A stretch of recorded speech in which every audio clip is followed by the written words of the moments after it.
Two things I can remember I've always been afraid of: heights and spiders.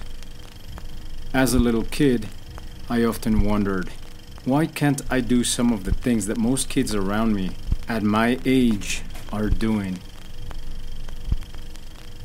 Things like climbing up a wall, or jumping down from the 5th step of the stairs, chasing a spider or other insects and grab them with their bare hands. The answer to that question is quite simple. Way before giving myself the opportunity to even try, I had already counted myself out. I literally gave up before even trying. Always, without an exception, my head got on the way.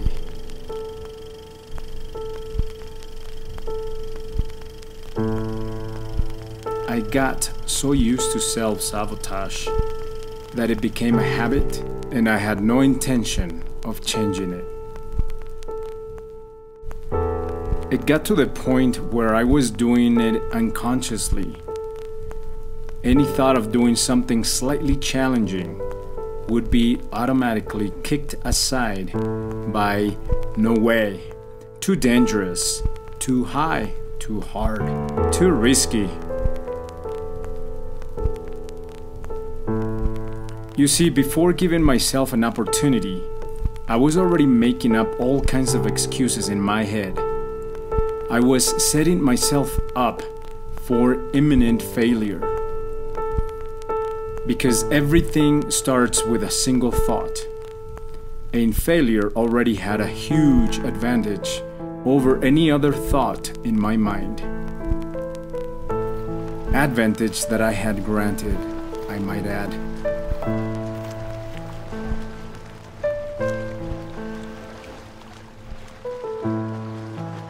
I would look at my brother Chava, who is slightly older than me, in total awe. The things he could do and think of, create, never a dull moment with him. I would constantly think, I could never do that. Why even try? He was, and still is, my biggest hero, and he is one of the greatest men I've had the blessing of knowing.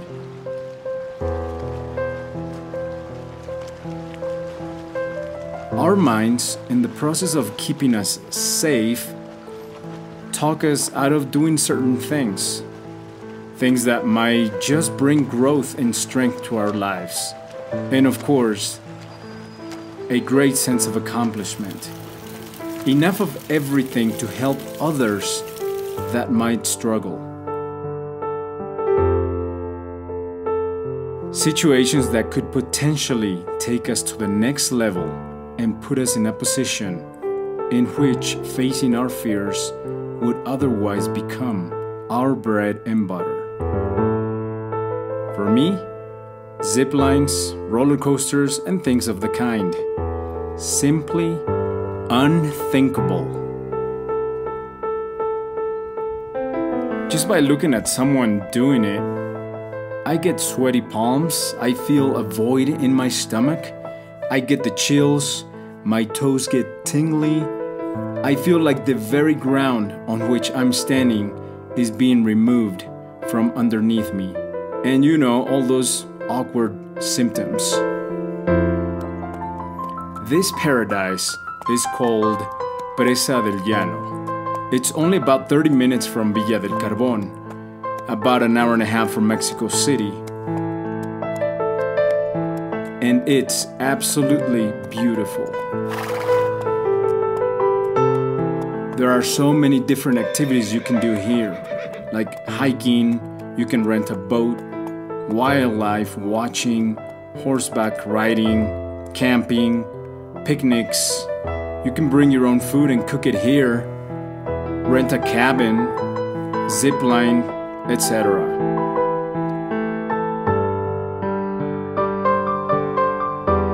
Had I listened to the negative thoughts in my mind, I wouldn't even be here.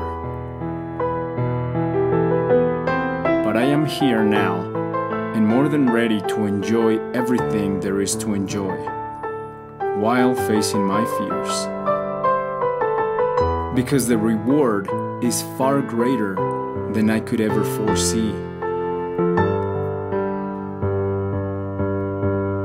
As an adult, dragging some of the same terrible thinking habits, oftentimes I would think that the risk was too high and talk myself out of following my dreams, not knowing that not taking the risk was a much higher price to pay.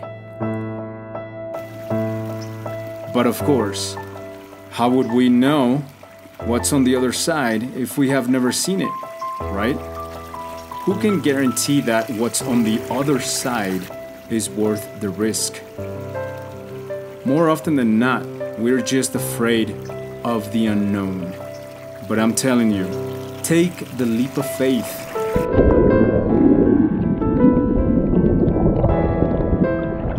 Take that ever so hard to take first step.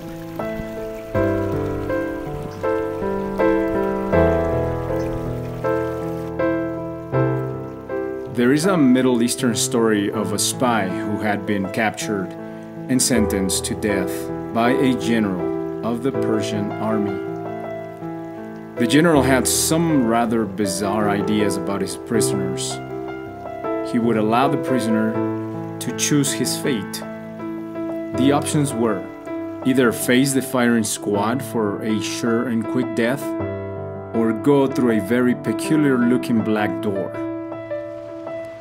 As the moment of execution drew near, the general ordered the spy to be brought before him for a short, final face-to-face encounter, whose primary purpose was to get the answer of the prisoner to the question, which shall it be, the firing squad or the black door? This was not an easy decision, of course, and although some prisoners would hesitate, most of them would quickly let the general know that they would rather face the firing squad, horrified at the thought of what could be waiting for them behind the mysterious black door. And so, the prisoner chose, like most of them, the firing squad. Not long thereafter, a volley of shots in the courtyard announced the grim sentence had been fulfilled.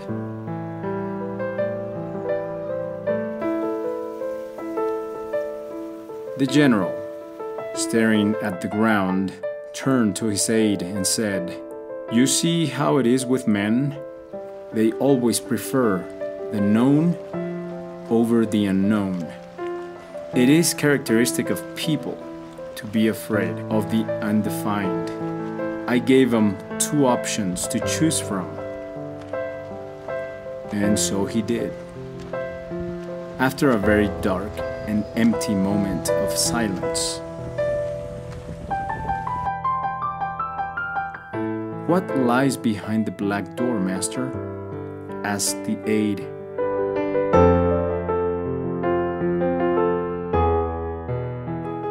"Freedom," replied the general. "And I've known only a handful of men brave enough to take it. Even though undesirable, oftentimes we will choose the familiar over the unknown, which might just be an irreplaceable opportunity. There's absolutely nothing wrong with questioning the familiar. Just because it's familiar doesn't make it good or the best option. How many doors to great opportunities have we passed in the course of our lives because we have been clinging so fiercely to the familiar? The best opportunities in our lives lie just beyond the barrier of our fears."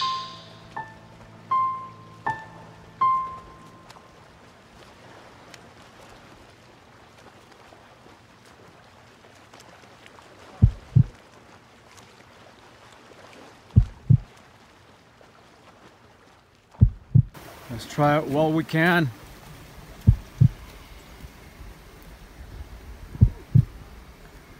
pretty steep. Let's do it.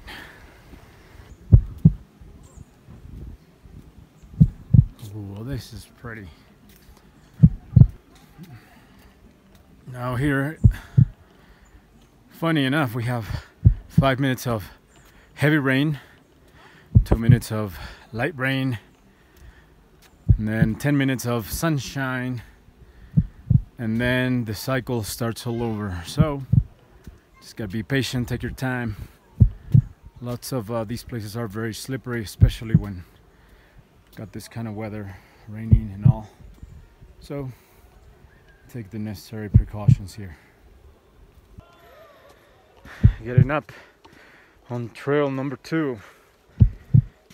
See what is up here. Completely unknown, but we're going up anyway. And got a little surprise, I guess, waiting on.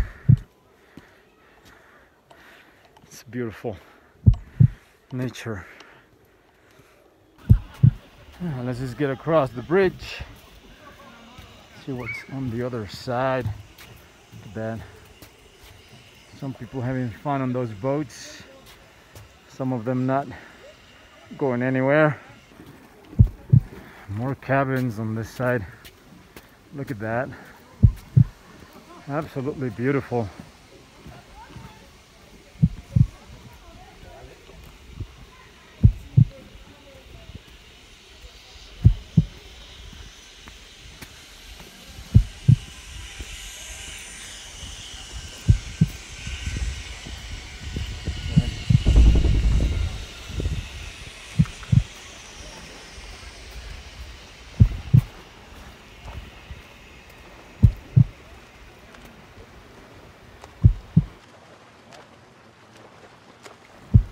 This is it.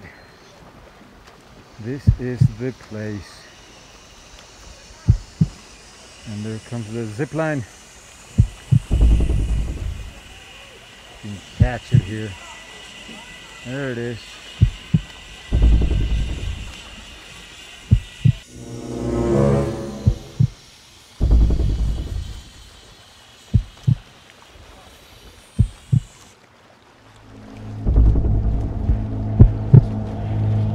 Here we go. Now this is a zip line. Going up to this thing.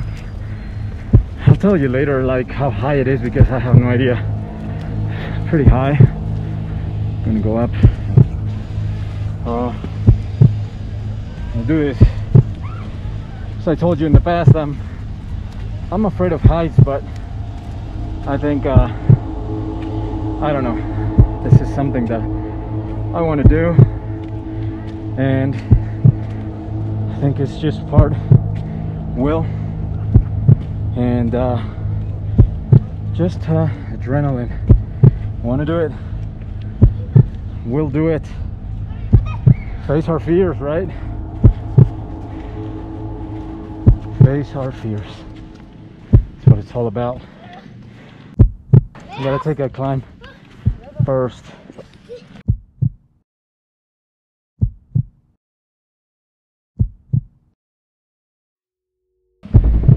This is the drop that we are facing. This is it.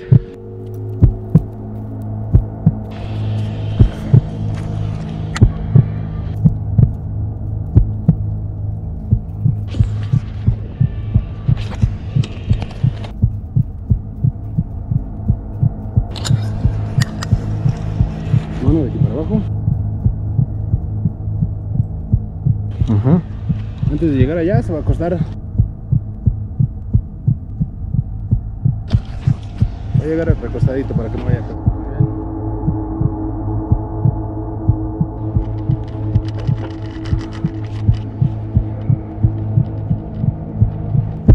Here we go, guys.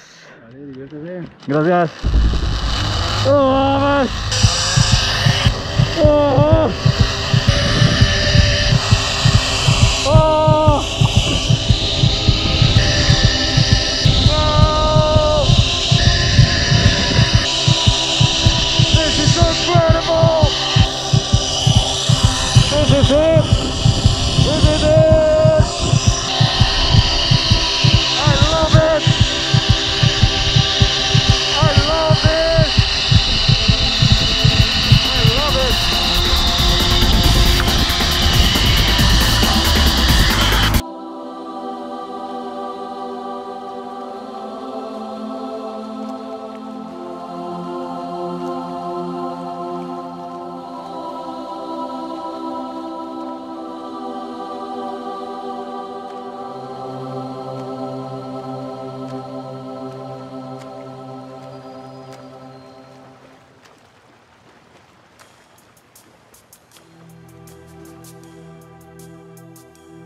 Now, that wasn't so bad, was it? Fear is just an illusion. That's not to say that fear is not real. We all experiment it at some point. And it might be necessary in some cases. Most fear-based thoughts never even come to pass. 85% of what we fear and worry about never actually happens. And the other 15% that does occur, you will realize that you can handle it better than you ever expected once you are in that situation. Furthermore, the challenge itself ends up teaching us a very valuable lesson. The point here is, don't let fear keep you away from reaching your goals. Live purposely. Be intentional about life. Because fear is false evidence appearing real.